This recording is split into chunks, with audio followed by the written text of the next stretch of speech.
So the goal is to be a rock star. And the means is to play this, a wireless Keytar. And when people see something like this, they're not expecting a piano sound. Or an electric mechanical piano sound. There are monophonic lead sounds ever since the last major update. I think there's been one after it though. But anyway, they've put some lead sounds for synth stuff in the sound collection modules in the others category. And the very last, say, I don't know, half a dozen, you have triangle lead.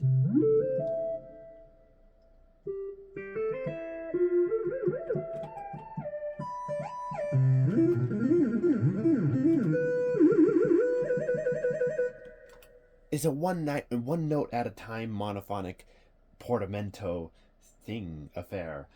And typically the third knob will control portamento time, which is pretty neat.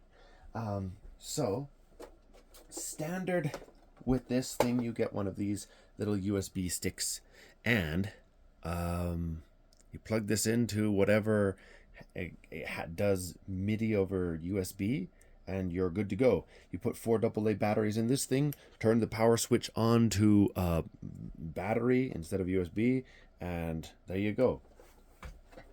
Now, there you don't go, because it doesn't work. So, if you go into System, and I think it's in Preferences, and you page over to maybe this. USB to device, and there's 2 options, flash drive or charger. And I think this refers to the type, is it type B and the other one is type A? I think it has both in the back. Whoops. So in the back of this same piano, you have type A and B, or this is B and A. And then this, which would go inside here. Ta-da! I wish this thing had a little LED indicator that it was receiving power. Because with that port there, it says to device. It can send power because it's charger. But then it doesn't send MIDI. So that's no good. Then you can do flash drive, so it does send information to a stick, but it's mainly meant for firmware updates from a USB stick. So now it doesn't send MIDI, or now it doesn't provide power is the troublesome part. It's probably a trouble with both. So just using this system won't work. What you could do is, if you're like me, you have a device that can receive MIDI information over USB and send it out on 5-pin MIDI. That will work. It could be a Eurorack module. It could be like a Kenton adapter box.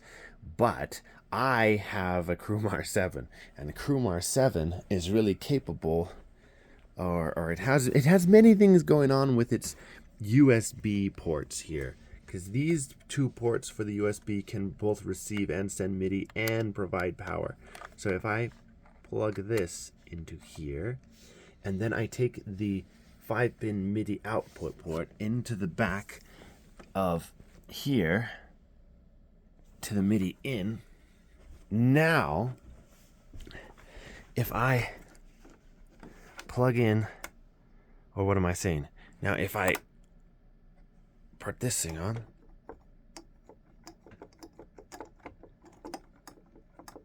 come on, old boy, you've got to believe in yourself. Oh, have to turn on the module, of course.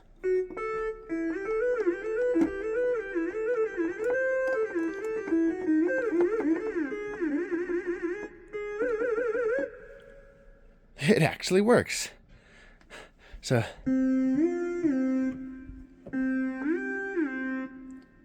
and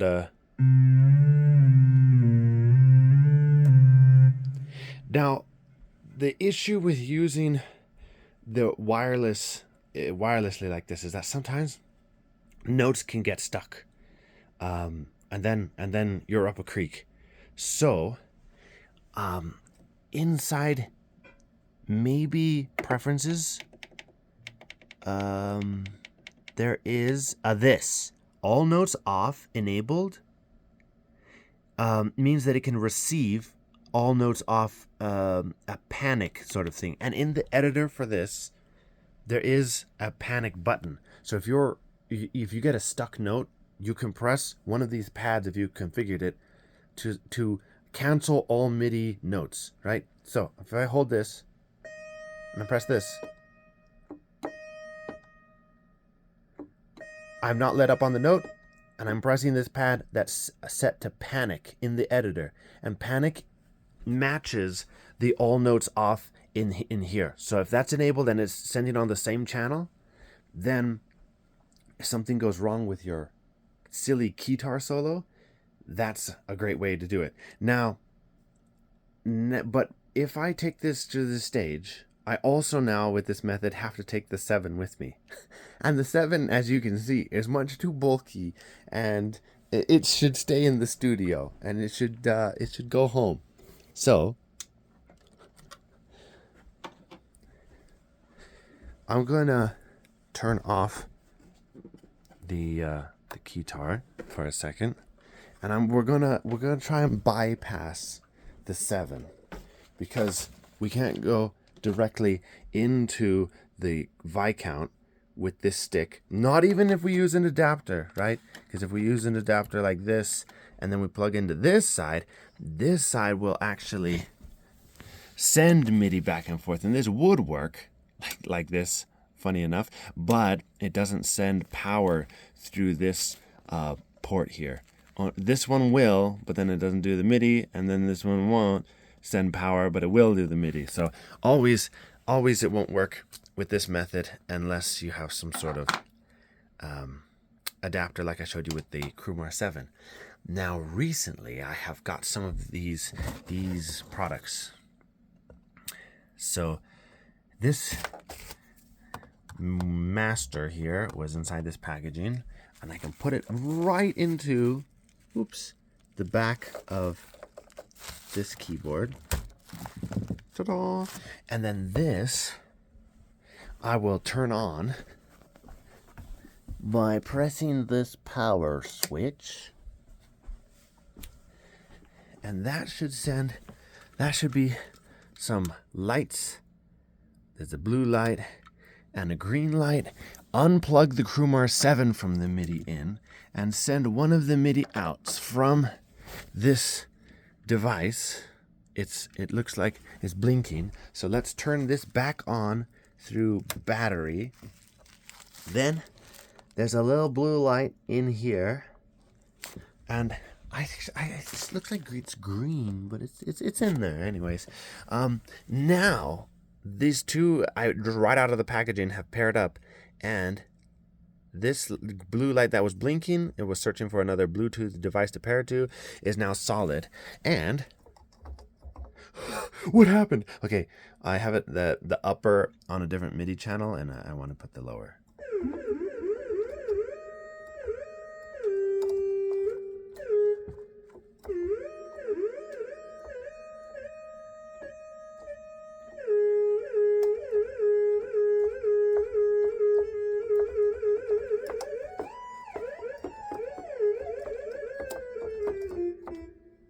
Sorry about that. Sometimes notes get stuck. I think the idea is to not plug in and out things when you're in the middle of while like the thing is on. So doing things out of order a bit there. Whoops. Okay. Now, during the middle of your solo, you might want to mess with certain parameters. For instance, you see through black magic that the volume control is moving, and I'm able to do that wirelessly through this slider here. Pretty cool, eh?